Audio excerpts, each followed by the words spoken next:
네, 오늘은 성령 강림 후 둘째 주일이고 환경주일입니다. 오늘 나눌 증언 제목은 너는 내 사람이다 입니다. 사도행전 9장 1절부터 19절 말씀입니다. 한편 사울은 여전히 살기를 띠고 주의 제자들을 위협하며 대사제에게 가서 다마스쿠스에 있는 여러 회당에 보내는 공문을 정하였다. 그렇게 해서 그리스도를 믿는 사람은 남자 여자 할 것 없이 눈에 띄는 대로 잡아서 예루살렘으로 끌어올 수 있는 권한을 받았다. 사울이 길을 떠나 다마스쿠스 가까이 이르렀을 때에 갑자기 하늘에서 빛이 번쩍이며 그의 둘레를 환히 비추었다. 그가 땅에 엎드러지자 사울아 사울아 내가 왜 나를 박해하느냐 하는 음성이 들려왔다. 사울이 당신은 누구십니까 하고 물으니 나는 내가 박해하는 예수다. 일어나서 시내로 들어가거라. 그러면 내가 해야 할 일을 일러줄 사람이 있을 것이다 하는 대답이 들려왔다. 사울과 동행하던 사람들도 그 음성은 들었지만 아무것도 보이지 않아 벙벙해서 서 있기만 하였다. 사울은 땅에서 일어나 눈을 떴으나 앞이 보이지 않았다. 그래서 사람들이 그의 손을 끌고 다마스쿠스로 데리고 갔다. 사울은 사흘 동안 앞을 못 보고 먹지도 않고 마시지도 않았다. 다마스쿠스에 아나니아라는 제자 한 사람이 살고 있었는데 주께서 신비로운 영상 가운데 나타나 아나니아야 하고 부르셨다. 아나니아가 예 주님 말씀하십시오 하고 대답하자 주께서는 어서 일어나 고든거리라는 동네에 사는 유다의 집으로 가서 다르소 사람 사울을 찾아라. 사울은 지금 기도를 하고 있는데 그는 아나니아라는 사람이 들어와서 손을 얹어 다시 눈을 뜨게 해주는 것을 신비로운 영상으로 보았다 하고 말씀하셨다. 이 말씀을 듣고 아나니아가 주님, 그 사람에 대해서는 여러 사람에게서 들은 바 있습니다. 그는 예루살렘에 사는 주님의 성도들에게 많은 해를 끼쳤다고 합니다. 더구나 그는 대사제에게서 주님을 믿는 사람들을 잡아갈 권한을 받아가지고 여기 와 있습니다 하고 대답했다. 주께서는 그에게 다시 이렇게 말씀하셨다. 그래도 가야 한다. 그 사람은 내가 뽑은 인재로서 내 이름을 이방인들과 제왕들과 이스라엘 백성들에게 널리 전파할 사람이다. 나는 그가 내 이름 때문에 얼마나 많은 고난을 받아야 할지 그에게 보여주겠다. 그래서 아나니아는 곧 그 집을 찾아가서 사울에게 손을 얹고 이렇게 말하였다. 사울 형제, 나는 주님의 심부름으로 왔습니다. 그분은 당신이 여기 오는 길에 나타나셨던 예수님이십니다. 그분이 나를 보내시며 당신의 눈을 뜨게 하고 성령을 가득히 받게 하라고 분부하셨습니다. 그러자 곧 사울의 눈에서 비늘 같은 것이 떨어지면서 다시 보게 되었다. 그는 그 자리에서 일어나 세례를 받은 다음 음식을 먹고 기운을 회복하였다. 네, 이것은 주님의 말씀입니다.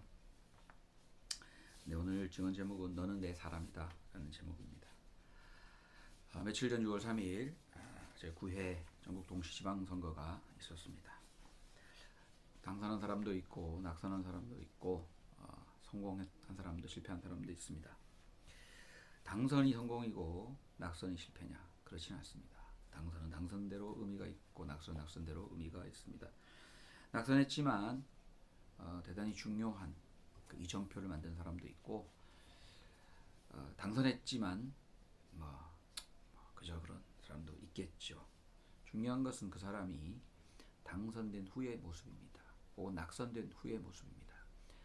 당선해서 마치 자기 힘으로 당선된 것처럼 당선증을 받자마자 자기가 마치 영웅이라도 된 것처럼 나대는 사람이 있는 반면에 당선했지만 겸손하게 다이게 국민 여러분 혹은 그 지역의 주민들의 덕이고 또 하느님의 덕이다 이렇게 하는 사람이 있을 것이고 또 낙선했는데 마치 자기가 실패한 것처럼 좌절한 사람도 있을 것이고 낙선했지만 그럼에도 불구하고 본인을 지지해주고 함께해준 많은 사람들 또한 하느님께 감사하는 사람도 있을 것입니다. 문제는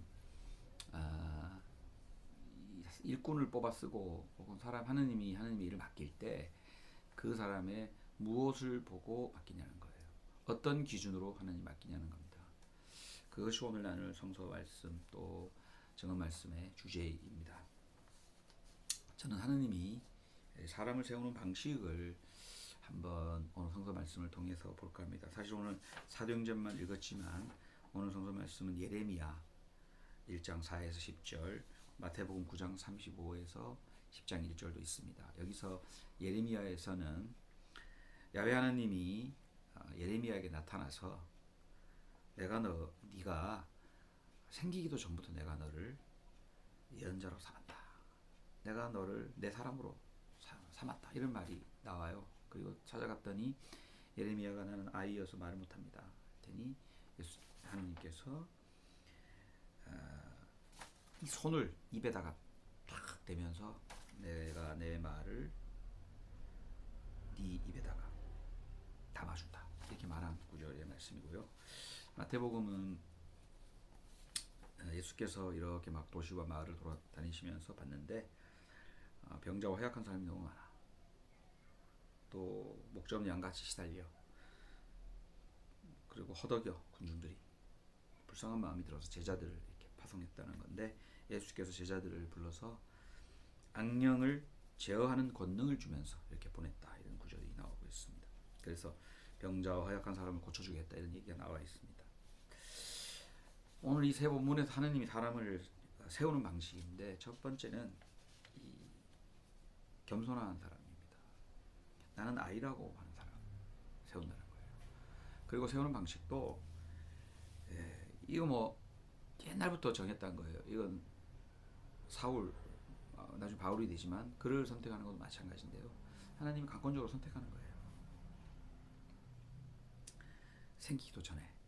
그다음에 말도 잘 못한다니까 손을 입에다 손을 대갖고 입에다가 말을 담아준다까지 하는 거예요. 겸손한 사람입니다. 하나님은 겸손한 사람을 세우십니다. 저는 겸손한 지도자가 정말 필요하고 중요하다고 생각을 해요. 두 번째는 사울 같은 사람입니다. 교만하고 폐악질을 일삼는 사람입니다.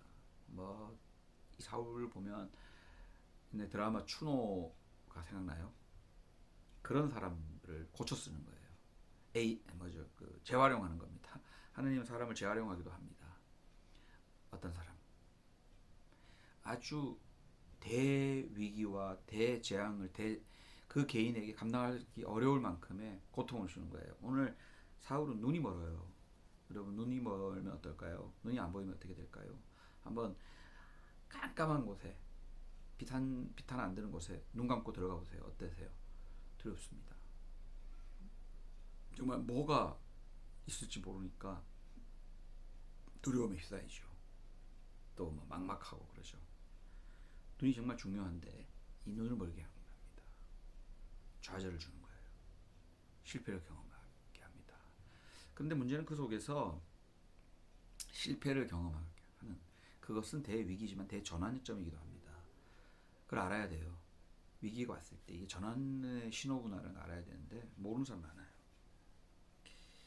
마지막으로는 측은하게 여기는 사람을 하나님께서 세우십니다. 예수께서 먼저 측은하게 생각했지만 보낼 때 마음에 측은하게 생각하는 마음을 담아서 보내는 게 아니라 측은한 이 마음이 일단 있는 사람들에게 악령을 제어하는 권능을 줬다는 거예요. 저는 이것이 하나님께서 사람을 세우는 방법이라고 생각합니다. 저는 이 부분을 보면서 예레미야도 자기 고백이고요. 사울도 이게 막 전환했던 얘기죠. 그리고 제자들도 이렇게 이제 예수님 주신 권능을 갖고 또 다니면서 하면서 어떤 변화가 일어나겠죠.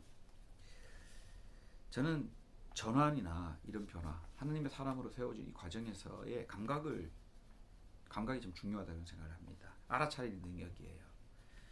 미분과 적분, 수학에서 나오죠.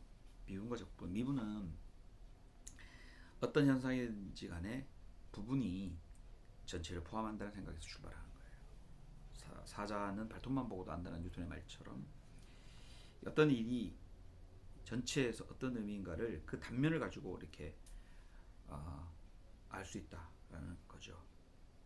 반면에 이 적분도 있어요. 이건 어떤 현상이 누적돼서 장기적인 영향을 파악하는 데 활용되는데요. 그러니까 우리 하느님의 또 이런 우리를 만나는 방식, 또 성서의 세계, 민중을 만나는 방식이든 움직이는 거라고 봤을 때 이것은 여기서 파악하는 방법이 미분과 적분의 방식이에요. 단면을 가지고 짧은 그 집중해서 그 물질의 세계의 움직임을 파악하는 것, 그것도 중요하고요. 또 전체로 봤을 때 긴 흐름 속에서 어떻게 변화가 일어나는가 보는 것도 중요하죠. 하나님에 대한 이해에도 미분과 적분이 필요하다고 생각해요. 하나님이 매 순간마다 날마다 나와 함께 하시면서 말씀하시는 것을 들으려고 하는 것, 알려고 하는 그 감각과 또 돌아보면 하나님이 나를 이렇게 인도하셨구나라고 알게 되는 에베네셀 하나님에 대한 그런 감각, 그 두 감각이 필요한 겁니다. 저는 교만한 사람이든 그 사람이 겸손한 사람이든 어떤 사람 불쌍히 여기는 사람을 하나님이 택하신다고 했을 때 그 사람들이 하나님의 사람으로 일꾼이 되어서 일하려면 그럼 당선과 뭐 낙선이 중요한 건 아닙니다. 일하게 된다면은 그 감각을 길러야 된다는 거예요. 하나님에 대해서 미세적으로 혹은 아주 좀 큰 틀에서 이해하는 그 이해하는 게 필요하다. 저는 그게 되게 중요한 부분이라고 생각합니다. 사람들은 내 앞에 일어나는 일들을 하나님이 시시각각으로 말해주고 큰 흐름에서 말해주는 것, 그 변화에 대한 이야기 잘 감각적으로 파악하지 못해요. 죽은 겁니다. 살아있다고 하지만 감각이 죽은 거예요. 죽은 거죠. 저는 그 상태에서 하나님의 음성이든 또 우리 백성들, 민중들의 이야기 들을 수 없다고 생각합니다. 죽은 자니까. 감각이 죽었으니까. 전 죽은 자들이 지배하는 세상이 되면 안 된다고 생각합니다. 살아있는 자, 감각이 깨어있는 자가 하나님의 뜻을 따라 이 세상 운영하고 또 이 세상에서 일꾼이 됐으면 좋겠다. 저는 그런 생각합니다. 오늘 말씀을 마무리합니다. 너는 내 사람이다. 하나님의 사람은 누구인가? 감각이 깨어있는 사람입니다. 감각이 깨어서 하나님을 잘 파악하고 하나님의 뜻을 잘 알면서 나아갈 수 있는 진짜 하나님의 사람 될 수 있기를 주님의 이름으로 간절히 빕니다. 진짜 미 백성들을 어여삐 여기고 정말 백성들을 위해서 정치하는 그런 정치인, 감각이 살아있는 그런 정치인 될 수 있기를 간절히